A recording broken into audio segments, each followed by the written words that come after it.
Hello dear students, welcome to Shivangi classes. आज का video lecture अपराध के समाजशास्त्र पर आधारित है, जिसके अंतर्गत हम आज यहाँ अपराध शास्त्र की परिभाषा, प्रकृति, विषय वस्तु व क्षेत्र से संबंधित बिंदुओं पर चर्चा करेंगे। स्टूडेंट्स, मेरे डेली वीडियो अपडेट्स के लिए मेरे यूट्यूब चैनल को सब्सक्राइब करना ना भूलें, इसे लाइक करें और अधिक से अधिक अपने फ्रेंड्स के बीच शेयर करें। स्टूडेंट्स, अगर आप मेरे वीडियो लेक्चर्स को अधिक से अधिक शेयर करते हैं तो उन सारे स्टूडेंट्स के पास पहुंच जाएंगे जिन्हें इस वीडियो लेक्चर की ज़रूरत है और उन्हें भी इस वीडियो लेक्चर का बेनिफिट मिल सकेगा। ठीक है, तो स्टूडेंट, हम लोग आज अपनी जो हम लोग की टॉपिक है अपराध शास्त्र की परिभाषा, प्रकृति, विषय वस्तु व क्षेत्र, उसको स्टार्ट करते हैं। अपराध शास्त्र, अर्थ और परिभाषा। हम लोग सीधे सबसे पहले जानते हैं कि अपराध शास्त्र किसे कहते हैं, किसे कहते हैं और इसकी कौन कौन सी परिभाषाएं किन किन विद्वानों द्वारा दी गई हैं। अपराध शास्त्र क्रिमिनोलॉजी शब्द का हिंदी रूपांतरण है। क्रिमिनोलॉजी जो शब्द है वो अंग्रेजी का शब्द है, उसका यह अपराध शास्त्र क्रिमिनोलॉजी का हिंदी रूपांतरण है, जिसका अभिप्राय उस शास्त्र अथवा विज्ञान से है जिसके अंतर्गत अपराध का अध्ययन वैज्ञानिक रूप से किया जाता है। अंग्रेजी भाषा का यह शब्द वस्तुतः लैटिन भाषा के क्राइमेन तथा लोगस शब्द से निर्मित है, जिसका अर्थ अपराध विज्ञान अथवा अपराध शास्त्र से है। अपराधी व्यवहार मानवीय व्यवहार के ही प्रतिषेधित स्वरूप हैं, जो आदिम समाजों से आधुनिक समाजों तक दृष्टिगोचर होते हैं। आप कह सकते हैं, देख सकते हैं, या हम लोग देखते हैं हमेशा कि देश, काल और परिस्थिति के अनुसार अपराधी एवं अपराध के विवेचनात्मक आधारों में भिन्नता परिलक्षित होती है। ठीक है, अपराध निर्धारण की प्रक्रिया में भूत प्रेत से लेकर व्यक्ति, भौगोलिक दशाओं, परिस्थिति शास्त्रीय आधारों, आर्थिक कारणों, शारीरिक एवं मानसिक दशाओं तथा समाजशास्त्रीय पक्षों को भी सम्मिलित किया गया है। ठीक है, अपराधी व्यवहार की व्याख्या के आरंभिक आधार एकांगी निर्धारणवाद के दोष से युक्त हैं। अपराध शास्त्र का जो वैज्ञानिक अध्ययन वह 19वीं शताब्दी के उत्तरार्ध और 20वीं शताब्दी के प्रारंभ से माना जा सकता है।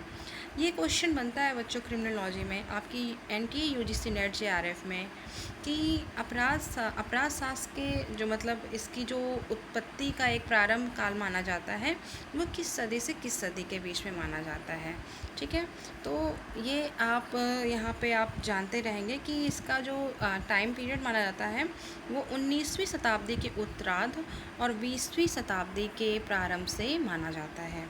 ठीक है, तो अपराध संबंधी अध्ययन में मात्रात्मक मापों का भी उपयोग शुरू से होता आया है। इसी संबंध में अपराध शास्त्र के सम्यक बोध हेतु कुछ विद्वानों द्वारा कुछ प्रमुख परिभाषाएं दी गई हैं।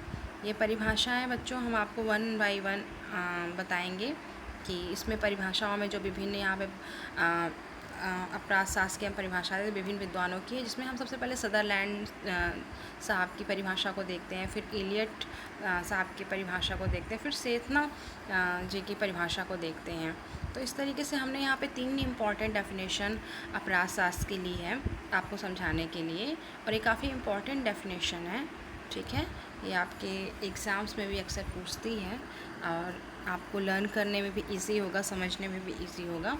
तो बच्चों, सबसे पहले जो परिभाषा है सदरलैंड साहब की, इनकी परिभाषा पे आते हैं। तो सदरलैंड कहते हैं कि अपराध शास्त्र ज्ञान की वह शाखा है जो कि एक सामाजिक तथ्य के रूप में अपराध का अध्ययन करती है। अर्थात जो यहाँ पे अपराध शास्त्र की सदरलैंड जो है वो अपराध शास्त्र ज्ञान की वह शाखा मानते हैं जो एक सामाजिक तथ्य के रूप में अपराध का अध्ययन करता है। ये जो अपराध शास्त्र है इसमें सामाजिक तथ्य के रूप में अपराध का अध्ययन किया जाता है, सोशल फैक्ट्स के रूप में। ठीक है, तो ये थी सदरलैंड साहब की परिभाषा। अब हम लोग आते हैं इलियट जो है ये अपराध शास्त्र को अपराध तथा इसके उपचार के वैज्ञानिक अध्ययन के रूप में परिभाषित करते हैं। अपराध शास्त्र में इलियट जो है वो कहते हैं कि अपराध शास्त्र को अपराध तथा इसके उपचार के वैज्ञानिक अध्ययन के रूप में परिभाषित करते हैं। मतलब जो अपराध शास्त्र में दिखा रहा है कि अपराधी जो अपराध करता है उसका तो स्टडी हो ही रहा है, साथ ही साथ इसके उपचार कैसे किए जाते हैं कि कोई अपराधी सुधार कैसे हो उसमें, हाँ, उन सारी चीज़ों को इसमें इंक्लूड किया गया है। तो इनकी इसी तरह की डिफिनेशन है कि अपराध शास्त्र को अपराध तथा इसके उपचार के वैज्ञानिक अध्ययन के रूप में परिभाषित किया जा सकता है। देख सकते हैं यहाँ पे इन्होंने लिखा है अपराध शास्त्र को अपराध तथा इसके उपचार के वैज्ञानिक अध्ययन के रूप में यहाँ परिभाषित किया जा सकता है। ये इलियट साहब की डेफिनेशन है, ठीक है। अब फिर हम लोग आते हैं सेथना। सेथना जो है वो अपराध शास्त्र अपराध के अर्थ और उसके निर्माणक कारकों का अध्ययन है। इनके मतलब सेथना जो है वो कहते हैं अपराध शास्त्र अपराध के अर्थ एवं उसके निर्माणक कारकों का अध्ययन है तथा अपराध नामित कारणों एवं निवारण के संबंधों में ज्ञान प्रदान करता है, ठीक है। तो ये सेथना जी की डेफिनेशन हो गई, इलियट की हो गई, सदरलैंड की हो गई। तो आपने देखा यहाँ तक कि अपराध शास्त्र की ये जो अर्थ और परिभाषाएं थी, अपराध शास्त्र जो है इसका अभिप्राय प्रायः ऐसे शास्त्र और विज्ञान से है जिसके अंतर्गत अपराध का अध्ययन वैज्ञानिक रूप से किया जा सकता है। और यहाँ पे आप देख सकते हैं क्राइमेन तथा लोगोस से निर्मित है जिसका अर्थ अपराध विज्ञान अथवा अपराध शास्त्र से होता है। उसके बाद आप इसका ये देख सकते हैं टाइम पीरियड किसकी उत्पत्ति कब हुई, ठीक है ना, जो कि 19वीं शताब्दी के उत्तरार्ध एवं 20वीं शताब्दी के प्रारंभ से माना जाता है। फिर आ जाता है परिभाषाएं में। परिभाषा में आप सदरलैंड, इलियट और सेथना की डेफिनेशंस को देख सकते हो। तो ये हो गया यहाँ पे आपका अपराध शास्त्र की अर्थ एवं परिभाषाएं। अब आते हैं बच्चों हम लोग अपराध शास्त्र की प्रकृति पर, ठीक है। अपराध शास्त्रियों ने अपराध शास्त्र को एक सामाजिक विज्ञान के रूप में स्वीकार किया है। इस संबंध में सदरलैंड का नाम उल्लेखनीय है, ठीक है ना। ये आप लोग ध्यान रखिएगा, सदरलैंड का नाम यहाँ पे काफ़ी इम्पॉर्टेंट है कि यहाँ पे आप देख सकते हैं कि अपराध शास्त्रियों ने अपराध शास्त्र को एक सामाजिक विज्ञान के रूप में स्वीकार किया है। इस संबंध में सदरलैंड का नाम उल्लेखनीय माना जाता है, ठीक। उनका यह मत था कि अपराध शास्त्र अपराधी व्यवहारों की वैज्ञानिक व्याख्या और वर्गीकरण के साथ साथ उपचार की प्रविधियाँ प्रस्तुत करता है, ठीक है। यहाँ पे हम कह सकते हैं कि कोई भी ज्ञान विज्ञान है या कला है, कोई भी आप जानकारी के बारे में पढ़ रहे हैं, कोई नॉलेज है, ठीक है ना, वह विज्ञान है या वह कला है। इस पर चिंता उपरांत विद्वानों ने कुछ मानदंड स्थापित किया, ठीक है ना, कि किस ज्ञान को हम कला कहें या विज्ञान कहें। तो उन लोगों ने यह बताया कि इसका मूल आधार यह है कि अध्ययन वस्तु ना होकर, मतलब जो उसका अध्ययन के जो कंटेंट्स हैं वो ना होकर उसकी पद्धति से है, उसमें मेथड से है। जैसा कि कार्ल पियर्सन के एक परिभाषा से यहाँ पे दृष्टिगोचर होता है ये चीज़ कि उन्होंने लिखा है कि सभी विज्ञान, कार्ल पियर्सन की डेफिनेशन है, काफ़ी फेमस इनकी डेफिनेशन है रिसर्च मैथोलॉजी के पेपर में, और ये काफ़ी रिपीट करता है NTA NET JRF के एग्ज़ाम में, ठीक है। ये UP PGT में भी कई बार रिपीटेड है। कार्ल पियर्सन ने लिखा है कि सभी विज्ञानों की एकता केवल उसकी पद्धति में है, ना कि उसकी विषय सामग्री में, ठीक है ना। तो ये काफ़ी इम्पॉर्टेंट है। तो इसी पे पूरा डिपेंडेंट होता है कि क्या विषय वस्तु कैसी है, उसका मतलब कि उसकी विषय वस्तु कैसी है, वो वैज्ञानिक है या किस प्रकार की है, ठीक है ना। ये जी इस दृष्टि से देखा जाए तो अपराध शास्त्र में वैज्ञानिक पद्धति का उपयोग होता है, ठीक है ना, इसलिए यह एक सामाजिक विज्ञान है। इस पद्धति में अध्ययनकर्ता को निम्नलिखित चरणों से गुजरना पड़ता है, ठीक है। देखिए किसी पद्धति को, किसी कंटेंट को हम वैज्ञानिक कैसे कहेंगे, उसके लिए स्टेप्स होते हैं, कुछ मेथड्स होते हैं। उसको फॉलो करने के बाद ही जब हम किसी कंक्लूज़न पे आते हैं तभी हम उसको एक वैज्ञानिक अध्ययन कह सकते हैं। जैसे कि यहाँ पे लिखा हुआ है, ठीक, यहाँ पे कहा ना कि अपराध शास्त्र में वैज्ञानिक पद्धति का प्रयोग होता है, ठीक है, यानी निरीक्षण, परीक्षण, अवलोकन, इसलिए यह एक सामाजिक विज्ञान है, ठीक। इस पद्धति में अध्ययनकर्ता को निम्नलिखित चरणों से गुजरना पड़ता है। तो पहला चरण क्या है देखते हैं। पहला चरण है इसमें समस्या का चुनाव, अर्थात सबसे पहले जो शोध करता है उसे किसी समस्या को चुनना पड़ेगा, किसी समस्या का चुनाव करना पड़ेगा, ठीक है। जैसे कि किसी क्षेत्र में चोरी बहुत हो रही है, काफ़ी चोरी हो रही है, तो वहाँ पे शोधकर्ता ये सोचेगा कि इस इलाके में इतनी चोरी क्यों हो रही है। तो उस क्षेत्र में चोरी होने का कारण ये भी है कि वहाँ पे बेरोज़गारी बहुत ज़्यादा थी, और बेरोज़गारी होने के लोग पढ़े लिखे थे लेकिन बेरोज़गारी थी क्योंकि उनको जॉब नहीं मिली थी, ठीक है ना। तो इसलिए जब उन्हें ईज़िली जॉब नहीं मिली तो वो गलत रास्ते पे निकल पड़े। क्योंकि उनके पास जॉब नहीं थी, उनके पास खाने की, रहने की समस्या थी, ठीक। तो इस तरीके से किस तरीके से हम कॉरलेट किए कि चोरी हुई, चोरी के पीछे हम उस समस्या को ढूँढे, तो समस्या क्या निकली कि लोग इतनी चोरी क्यों कर रहे हैं, लोग ऐसे चोरी जैसे अपराधों को क्यों अडॉप्ट कर रहे हैं। तो उसके पीछे ये हमें उस समस्या को, ये समस्या मिली कि उसके जो समस्या थी वो थी बेरोज़गारी की समस्या, ठीक है ना। उसके बाद फिर आता है आपका उपकल्पना का निर्माण, दूसरा आता है। फिर तीसरा आता है अवलोकन करना और उसे लिखना। फिर आता है आपका तीसरा स्टेप वर्गीकरण व निरूपण करना। फिर पांचवा आता है विश्लेषण या वाक्य व्याख्या करना, सामान्यीकरण। सातवां आता है जांच या परीक्षण, और आठवां आता है भविष्यवाणी करना। ये सारे स्टेप्स जो भी आपको वैज्ञानिक ज्ञान देखने को मिलेगा उसमें ये सारे स्टेप्स होंगे ही होंगे, ठीक है ना। जो स्टेप्स हैं आप देख रहे हो, समस्या का चुनाव करना, उपकल्पना का निर्माण, अवलोकन करना और उसे लिखना, वर्गीकरण, निरूपण, विश्लेषण एवं व्याख्या, सामान्यीकरण तथा जांच या परीक्षण, फिर भविष्यवाणी करना, ठीक। तो ये सारी चीज़ें किसी भी ज्ञान को वैज्ञानिक बनाने में सहायता प्रदान करती हैं। उसके बाद आता है निष्कर्ष की सहायता की दृष्टि से प्राप्त तथ्यों का वर्गीकरण एवं विश्लेषण किया जाता है। इस प्रकार से व्यवस्थित एवं क्रमबद्ध अध्ययन के आधार पर अपराध शास्त्र में जिन सिद्धांतों का निर्माण किया जाता है वो सार्वभौमिक प्रकृति के होते हैं। आपको पता है जो वैज्ञानिक सिद्धांत होते हैं वो प्रायः सार्वभौमिक प्रकृति के होते हैं। इन सिद्धांतों का परीक्षण एवं पुनः परीक्षण कर सत्यता की जांच की जाती। आप जितनी बार भी इन सारे ज्ञान का परीक्षण करोगे, 1 बार, 2 बार, 3 बार, 10 बार, 20 बार, 100 बार, बार बार उसका रिजल्ट वही आएगा, ठीक है ना। वो कभी चेंज नहीं होगा क्योंकि वैज्ञानिक पद्धतियों के द्वारा वो जो ज्ञान था उसको जांचा जा रहा है, ठीक है ना। तो इस प्रकार कर सकते हैं, इस सिद्धांतों का परीक्षण एवं पुनः परीक्षण कर सत्यता की जांच की जा सकती है। जैसे यह कहा जा सकता है कि विघटित सामाजिक परिस्थितियां अपराध को जन्म देती हैं। ये बात सही है कि कोई विघटित सामाजिक परिस्थिति है वो अपराध को जन्म देती है, ठीक। गरीबी, ठीक, बेरोजगारी, और आप कह सकते हो कि जो शिक्षा की कमी वो भी इसके पीछे एक उत्तरदायी। अगर जो व्यक्ति शिक्षित नहीं होगा वो भी अपराध में जल्दी संलिप्त हो जाता है। ये सारा हम आपको एग्जाम्पल दे रहे थे। तो कह रहा है यहाँ पे कि विघटित सामाजिक परिस्थितियाँ ही अपराध को जन्म देती हैं। इस सिद्धांत पर विश्व के किसी भी समाज में अपराध की मात्रा का अध्ययन किया जा सकता है। अपराध शास्त्र की वैज्ञानिकता इस बात से भी प्रमाणित है कि इसमें कार्य कारण संबंधों का गहन अध्ययन किया जाता है। कार्य और कारण, हाँ, कि कार्य और कारण संबंधों का गहन अध्ययन किया जाता है कि ऐसा कौन कार्य जो हो रहा है वो क्यों है, उसका कारण क्या निकल के आ रहा है, ठीक। कॉज एंड इफेक्ट आप कह सकते हो, ठीक है।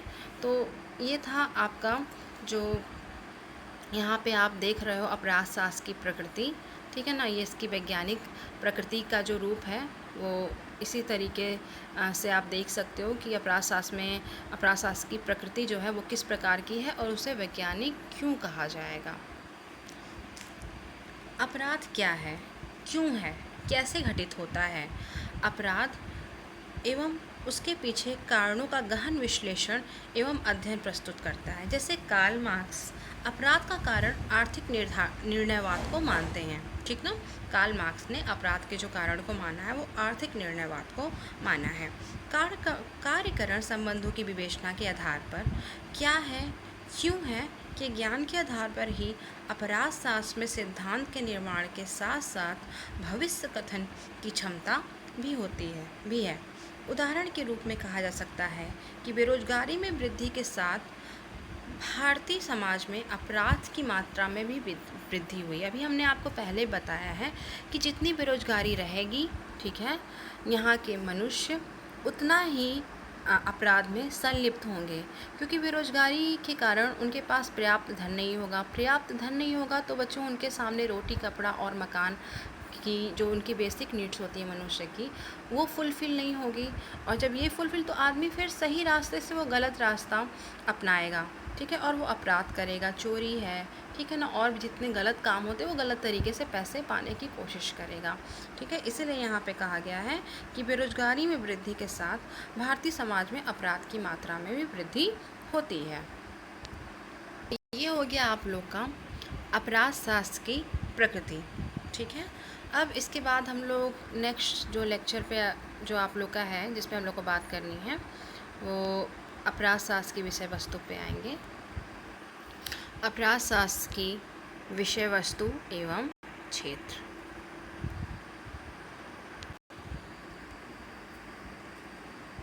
अपराध शास्त्र के क्षेत्र का निर्धारण करना भी अत्यंत कठिन काम है। यह कठिनाई विषय वस्तु के सीमांकन से संबंधित है, जैसे सामाजिक परिवर्तन, विकास और सामाजिक संगठन, बढ़ती हुई जटिलता के कारण अपराध के प्रकार, तकनीकी उपचार और दंड और विधि निर्माण सतत शोध एवं अध्ययन की मांग करती है। यह स्थिति अपराध शास्त्र के विषय वस्तु एवं क्षेत्र के निर्धारण में कठिनाई उत्पन्न करती है। लेकिन अध्ययन की सुविधा की दृष्टि से जो हमारे अपराध शास्त्री लोग हैं उन्होंने इस विषय वस्तु का क्षेत्र का निर्धारण किया है, यह आप देख सकते हो, ठीक है ना। तो सबसे पहले जो है इलियट और मेरिल साहब ने इन्होंने अपराध शास्त्र के क्षेत्र के अंतर्गत जो सबसे पहले 4 प्रमुख तत्वों का अध्ययन समाहित किया। ये आप 4 प्रमुख तत्वों के अध्ययन को देख सकते हैं बच्चों। ये देखिए इलियट और मेरिल ने जो बताया 4 अपराध शास्त्र के क्षेत्र के अंतर्गत 4 प्रमुख तत्व ये हैं।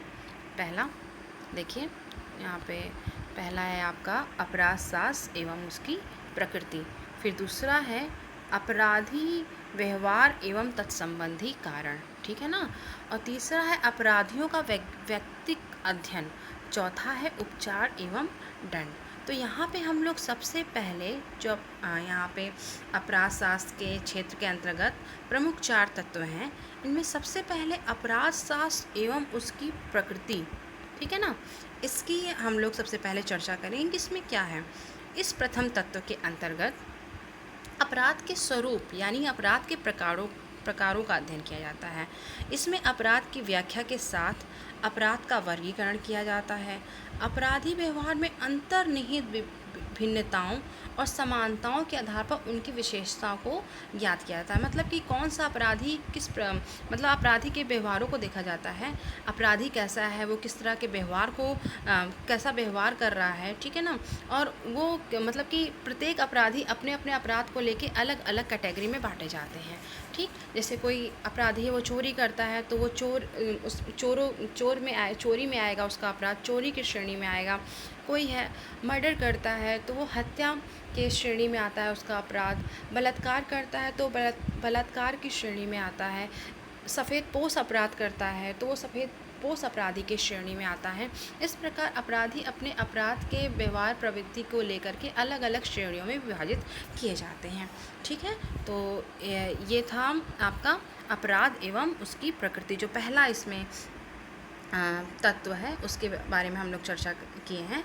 तो कह रहा है यहाँ पे कि समान तत्वों से पहला है ये अपराध एवं उसकी प्रकृति में ही हम लोग बात कर रहे हैं कि समान तत्वों से युक्त विशेषताओं के आधार पर अपराध को एक विशेष कोटि के अपराध की संज्ञा प्रदान किया। जैसे हमने बताया कि कोई चोरी करता है, जो कोई अपराधी वो चोरी करता है तो चोरी अपराध के श्रेणी में आता है। कोई मर्डर करता है तो हत्या के अपराध के श्रेणी में आता है। बलात्कार करता है तो बलात्कार के अपराध की श्रेणी में आता है। सफ़ेद पोश अपराध करता है तो सफ़ेद पोश अपराधी के श्रेणी में आता है।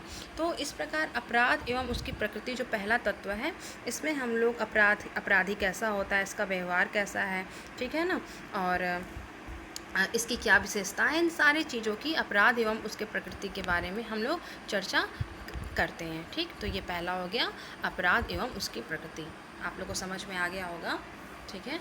अब दूसरा बच्चा जो आता है वो है अपराध व्यवहार। ये दूसरा है अपराध व्यवहार एवं तत्संबंधी कारण। इसमें क्या है, इस तत्व में हम लोग देख लेते हैं।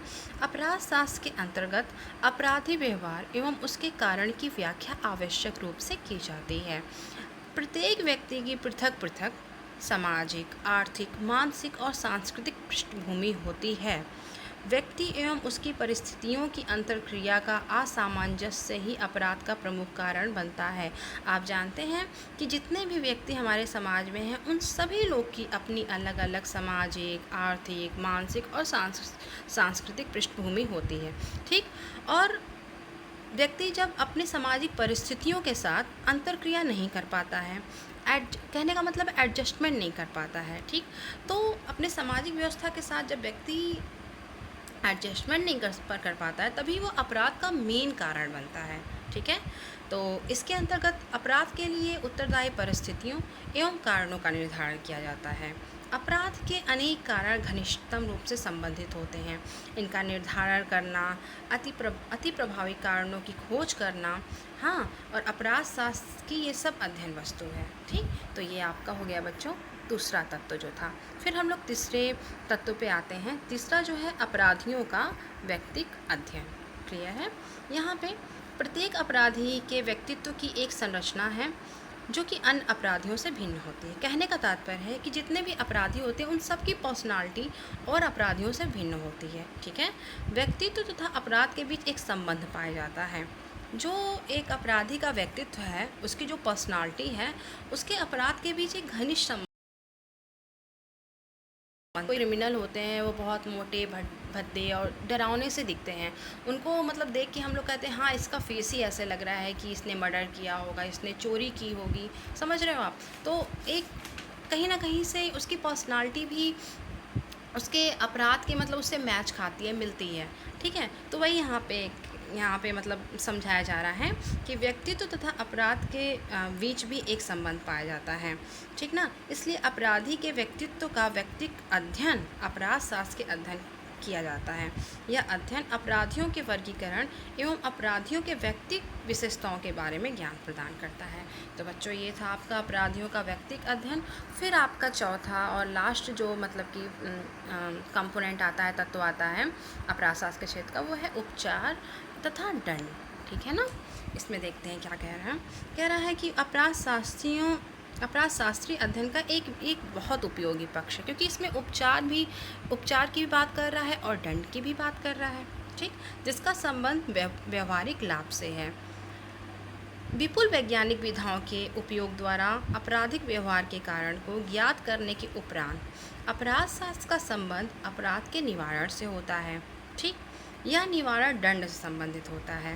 दंड की प्रकृति भिन्न हो सकती है, लेकिन इसका मुख्यतः दो उद्देश्य होता है। पहला, कि भविष्य में घटित होने वाले अपराधों की मात्रा एवं गंभीरता को रोकना, और दूसरा ये होता है कि अपराधी व्यक्ति में सुधार करना, जिससे वह अपराध छोड़कर सद्नागरिक की तरह समाज उपयोगी बन सके। ठीक है, तो यहाँ कहने का तात्पर्य ये था बेटा कि दंड भी ऐसा दिया जाए, मतलब कोई अगर अपराधी अपराध करता है तो उसे ऐसी पनिशमेंट दी जाए जिससे उसका उपचार हो सके। उस दंड से समाज के लोग भी भय खाएं, डरें कि नहीं, अगर हमने ऐसा अपराध किया तो हमें ऐसी पनिशमेंट मिलेगी, और उसका उपचार भी हो। वो फिर जो अपराधी जिसने अपराध किया है वो आगे ऐसा कदम ना उठाएं और आगे से भविष्य में एक अच्छा नागरिक बने अपने अपराधों को छोड़ करके। तो जहाँ एक लोग अगर ऐसा कुछ मतलब अपराध करने की सोच रहे हैं, तो वो अगर किसी अपराधी को सज़ा मिलती है तो उससे वो सबक लेते हैं। ठीक है ना, जिससे आप लोग देखते हैं कई सारे रेप केस हुए थे अभी इधर, आपने निर्भया केसेस को देखा, और भी सारे जो मतलब कि आप देखते हो केसेस, ठीक है ना, जो मतलब मर्डर से रिलेटेड हैं, और क्या कहते हैं किसी रेप से रिलेटेड है, और भी जो संगीन अपराधों से रिलेटेड है। जब उन्हें सज़ा देते हैं, कोर्ट जब उन्हें सज़ा देता है तो वो समाज के सामने एक उदाहरण के रूप में निकलता है। ठीक है ना, जिससे समाज भी व्यवस्थित रहे, और अगर कोई ऐसा सोच भी रहा है ऐसा अपराध करने की, तो अपराध करने से बचे और सुधरे, और बाकी जिसको अपराध मतलब जो जिस कोटि का था उसे कोटि की पनिशमेंट दी जाती है। अगर किसी ने छोटा क्राइम किया तो उसे छोटी सज़ा मिलेगी। किसी ने बहुत बड़ा क्राइम किया, लाइक किसी का मर्डर कर दिया, ठीक है ना, रेप कर दिया, तो उसे एक बड़ा सज़ा देने का प्रावधान है, जिससे अदर लोग भी सीखें और वो जिसने किया है वो आगे से ऐसा फिर गलत कदम ना उठाए। तो डिपेंड करता है कि उसके क्राइम का रूप कैसा है, उसने कैसा क्राइम किया है, उससे समाज को और व्यक्ति विशेष को कितनी हानि पहुंच रही है, कितनी क्षति पहुंच रही है, और समाज में कितना भय का माहौल बन रहा है, ये सारी बातें मैटर करती हैं इसमें, ठीक है। तो ये बेटा था आपका उपचार एवं दंड। तो हम लोगों ने ये जो अपराध शास्त्र के क्षेत्र थे उनके 4 प्रमुख तत्वों को देखा, ठीक है ना। अब यहाँ पे आते हैं हम लोग, नेक्स्ट आते हैं कि सदरलैंड ने अपराध शास्त्र के क्षेत्र को 3 तत्वों का योग माना है, ठीक है ना। 3 तत्वों का योग माना है जो कि निम्न है। यहाँ पे है सबसे पहले कानून निर्माण की प्रक्रियाएं, दूसरा है कानून उल्लंघन की प्रक्रियाएं, और तीसरा है कानून उल्लंघन से उत्पन्न प्रक्रियाएं, ठीक ना। तो सदरलैंड ने अपराध शास्त्र के क्षेत्र को 3 तत्वों का योग माना, जो कि आप देख रहे हो। पहला कानून निर्माण की प्रक्रियाएं हैं, दूसरा है कानून उल्लंघन की प्रक्रियाएं, और तीसरा है कानून उल्लंघन से उत्पन्न प्रक्रियाएं, ठीक है। फिर सदरलैंड ने ही अपराध शास्त्र की विषय वस्तु को 3 प्रमुख भागों में विभाजित किया है। ये आप अपराध शास्त्र की विषय वस्तु को देख सकते हैं। कानून का समाजशास्त्र, अपराधीकरण शास्त्र, और तीसरा है दंड शास्त्र, ठीक है। तो सबसे पहले बच्चों हम लोग जो सदरलैंड ने अपराध शास्त्र की विषय वस्तु बताई है, इसमें सबसे पहले हम लोग कानून के समाजशास्त्र के एक्सप्लेनेशन को देखते हैं। तो कानून के समाजशास्त्र के अंतर्गत आपराधिक कानूनों के औचित्य, उत्पत्ति, विकास एवं संशोधन का अध्ययन किया जाता है। शांति, व्यवस्था तथा जनहित का संरक्षण कानून से ही संभव है। कानून की शक्ति समाज की शक्ति बनकर शासन एवं शासित, सबल एवं निर्बल तथा निर्धन और धनवान के बीच आदर्श अंतरक्रिया का आधार बनती है। इसलिए सभी के लिए मतलब कि उल्लंघन करने के पेश पे सज़ा का प्रावधान है, अगर कोई इसका उल्लंघन करता है, ठीक है ना। और जो भी इसका अगर उल्लंघन करता है उसके विरुद्ध प्रतिक्रिया अनिवार्य हो जाती है, जिससे कानून की रक्षा की जा सके तथा भविष्य में कानून उल्लंघन पर नियंत्रण हो सके। इस प्रतिक्रिया के कारण दंड का जन्म होता है। तो ये था आपका कानून का समाजशास्त्र। फिर आपका आता है जो दूसरी विषय वस्तु का दूसरा रूप है, वो है अपराधीकरण शास्त्र। अपराधीकरण शास्त्र में है कि अपराध शास्त्र का संबंध अपराध निदान से भी होता है, इसलिए इसके अंतर्गत अपराध के कारणों को खोजा जाता है। विभिन्न प्रकार के अपराधों के लिए भिन्न भिन्न कारक पृष्ठभूमि का निर्माण करते हैं। ये कारक व्यक्तिक हो सकते हैं, सामाजिक हो सकते हैं, सांस्कृतिक, आर्थिक, राजनीतिक और मनोवैज्ञानिक जीवन से संबंधित हो सकते हैं। अपराध के प्रमुखता उत्तरदायी कारकों का जो निर्धारण करना अपराध शास्त्र का ही कार्य है, जिससे कि इन कारणों का निराकरण कर अपराध निरोध का लक्ष्य प्राप्त किया जा सके, ठीक है। तो ये आपका अपराधीकरण शास्त्र हो गया बच्चों। फिर हम लोग आते हैं दंड शास्त्र पे। दंड शास्त्र में कहता है के लिए दंड की अनिवार्यता अभिसंख्य अपराध शास्त्रियों एवं कानूनविदों ने स्वीकार की है। ये कहते हैं कि अगर समाज को अपराध विहीन बनाना है तो दंड देना बहुत ज़रूरी है, ठीक है ना। दंड ही है, पनिशमेंट ही ऐसा है जो समाज को अपराध विहीन बना सकता है। तो इसके लिए काफ़ी अपराध शास्त्रियों ने और कानूनविदों ने इस मत को स्वीकारा है। दंड का जो उद्देश्य है वो अपराधी में भय की भावना को जगाते हुए उसे शारीरिक, मानसिक, सामाजिक अथवा आर्थिक दंड देकर सुधारना होता है।